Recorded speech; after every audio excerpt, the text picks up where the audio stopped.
Oke. Roll. Oke. Kalian tuh curhat banget.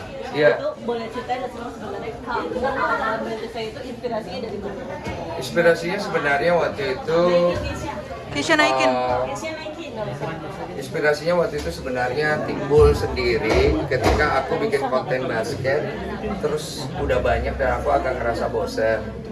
Terus tiba-tiba ada ilham di mana aku tuh kepengen banget bikin satu konten yang mana bisa mewadahi orang untuk bercerita curhat yang kena masalah. Karena aku dulu kan kena masalah kan.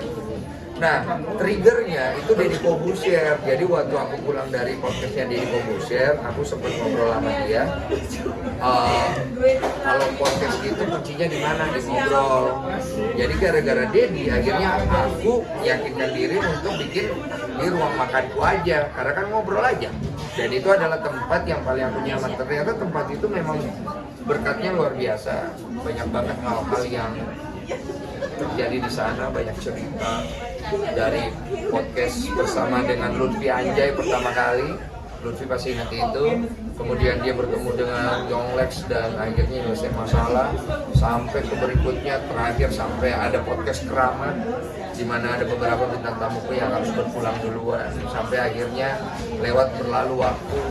Dan menurut aku itu adalah salah satu tempat terbaik di mana aku bisa mewujudkan mimpiku untuk membalikan kepada orang bahwa kesempatan kedua itu ada. Iya, kesempatan kedua itu ada. Ada pelajaran Bang Agus cara sosok siapa yang menurut kamu nih kayaknya pelajarannya paling ada banget nih? Siapa nih Bang? Banyak, hampir 80% yang ada di podcastku itu kalau kita nonton 10 tahun lagi pun masih enak. Karena banyak sekali ilmu-ilmu hidup yang kita bisa ambil. Dan aku memang biasanya berangkat dari isu pro kontra yang terjadi, tapi kita ambil hikmatnya, kita ambil edukasinya, kita ambil pembelajarannya. Bukan hanya ngambil cerita dan gosipnya, tapi nggak ada arahnya gitu. Makanya aku bilang, hampir 80% cerita yang ada di Curhat Bang dari semua narasumberku bisa dijadikan pelajaran hidup bekal. Mama saya ya, itu mungkin ya, karena biar gimana mama saya itu, saya kaget ya waktu dia bilang ternyata saya mau digugurkan dulu. Saya baru tahu itu pas podcast sama dia itu.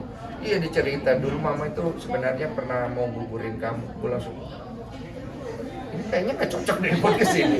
Iya, tapi anak-anak gak mau edit, katanya udah bang gak apa-apa. Saya baru tahu itu.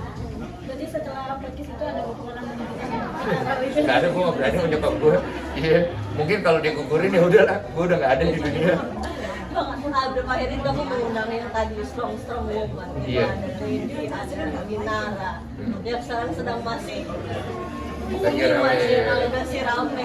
Gimana sih Bang melihat suratan wanita-wanita strong itu? Ya, aku melihat mereka itu kan kasihan, banyak sekali kekecewaan karena golonganku ya, para lelaki-lelaki ya, asik.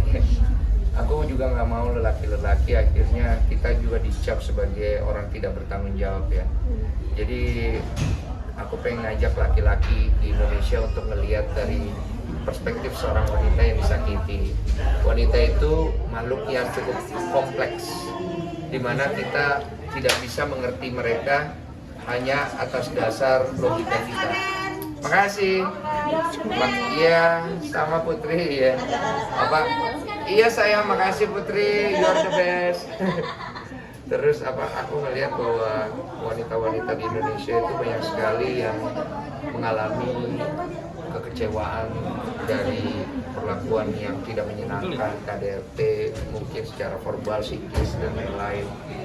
Ya mungkin kita perlu banyak memperbaiki diri lah sebagai laki-laki gitu, karena kalau lu pengen hidup lu enak nih buat cowok-cowok, bahagian wanita lu, jangan bikin dia terlalu banyak sedih. Pastilah ada sedihnya, tapi kalau bisa jangan, karena rezeki lo, kebahagiaan lo itu besar banget datangnya dari mereka. Cuman jangan pilih wanita yang bikin hidup lo juga berantakan. Cari yang memang satu visi misi, karena ketika lu salah pilih, itu tanggung jawab. Lu nggak boleh mundur dan lu nggak boleh berkilah. Nggak ada istilah perselingkuhan itu terjadi karena istri gue yang salah, nggak ada. Kita laki-laki tanggung jawab. Jangan kita salahkan perempuannya. Kalau kitanya ada perselingkuhan dalam rumah tangga kita laki-laki maju duluan, itu baru cowok. Bang, kalau dari terakhir dari Lady kemarin gimana?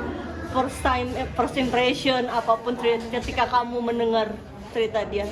First impression, Heeh. ada second chance. Ada Ada second di chance. oke. Tuhan masih ingin melihat kalian menuai buah kebaikan. Oke, thank you. Thank you. Boleh kepoin buat fashion. Ah, nggak mau. Bang, anakku mau